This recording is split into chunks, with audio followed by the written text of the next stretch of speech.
Длительный кашель, неделя, месяц и его лечение.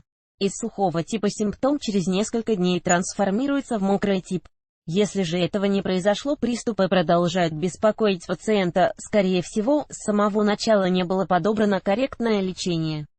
Острой формы симптом ярко выражен 2-3 дня, постепенно проходит, затяжной формы кашель не проходит неделю, более хронической формы кашель не проходит месяц и более. По продолжительности выделяют такие типы. В первую очередь необходимо вылечить заболевание, вызывающее этот симптом. Когда кашель долго не проходит, причиняя человеку неудобства неделю, месяц и более, его называют затяжным. Не проходит чаще всего именно сухая форма заболевания, за редкими исключениями – влажная. Затяжной или хронический кашель и его причины. Для правильной диагностики причины, которая вызывает приступы, необходимо обратиться к врачу, делать рентген легких и сдать несколько анализов. Чаще всего кашель не проходит при болезнях верхнего отдела органов дыхательных путей. Правильное диагностирование болезни, симптомом которой стал затяжный кашель, важный шаг для составления эффективного плана лечения. Острые респираторные инфекции, грипп, одни из самых распространенных заболеваний органов дыхательной системы, могут вызывать длительный сухой кашель. Этому способствует сниженный во время болезни иммунитет. Затяжный тип симптома может появиться из-за недолеченного заболевания, временами вызывается организмом на уровне рефлекса при повышенной чувствительности легких.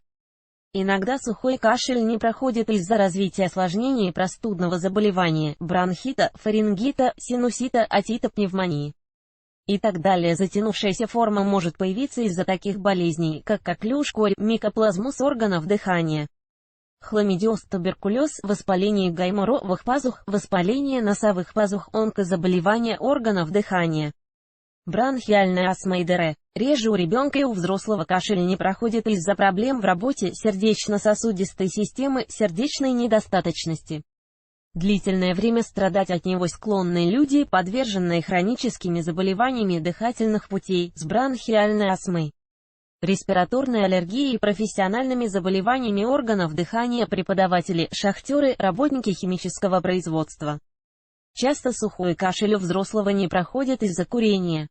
Бронхит курильщика – одна из самых распространенных причин трансформации недуга в хроническую форму.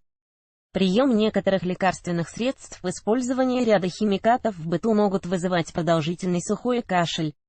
Возможные осложнения, длительные приступы кашля очень опасны для больных астмой, ТЭК. Могут спровоцировать ухудшение состояния больного, привести к удушью. Им всегда сопутствуют колебания кровяного и артериального давления. Затяжные приступы могут стать причиной гипотонии или гипертонии у человека. Иногда из-за перенапряжения мускулатуры брюшного отдела и повышения давления в груди при форсированном выдохе у больных возникают грыжи. При таких затяжных приступах травмируются мелкие сосуды, пациент может отхаркивать кровянистые и слизистые выделения. Для курильщиков длительный кашель особо опасен, ТЭК может спровоцировать коллапс легкого. Это случается у людей, страдающих булезной эмфиземой. У пациентов, чьи кости из-за некоторых болезней потеряли прочность, кашель может привести даже к перелому ребер.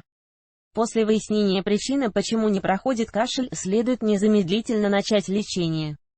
Лечение и профилактика. Чтобы устранить этот симптом, в первую очередь, нужно лечить заболевание, вызывающее его.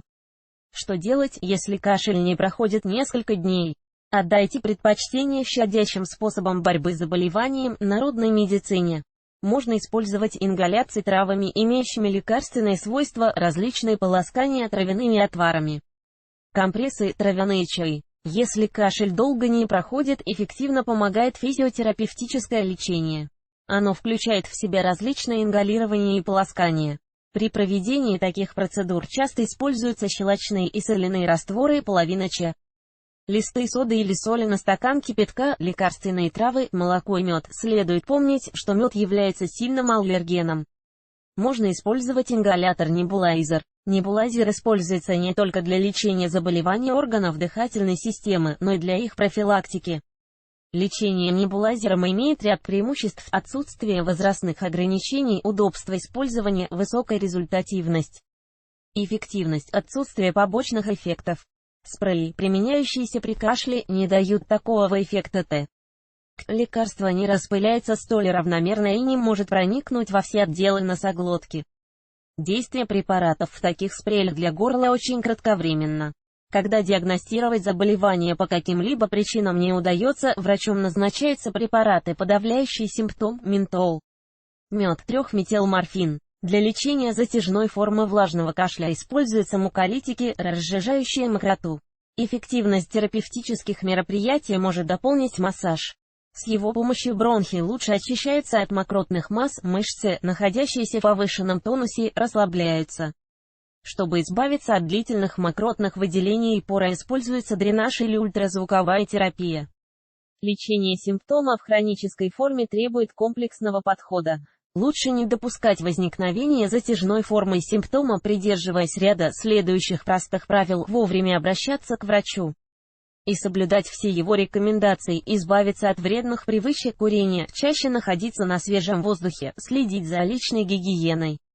Такие простые меры положительно действуют на организм при любых заболеваниях. Читайте далее. Приступ кашля. Как вылечить?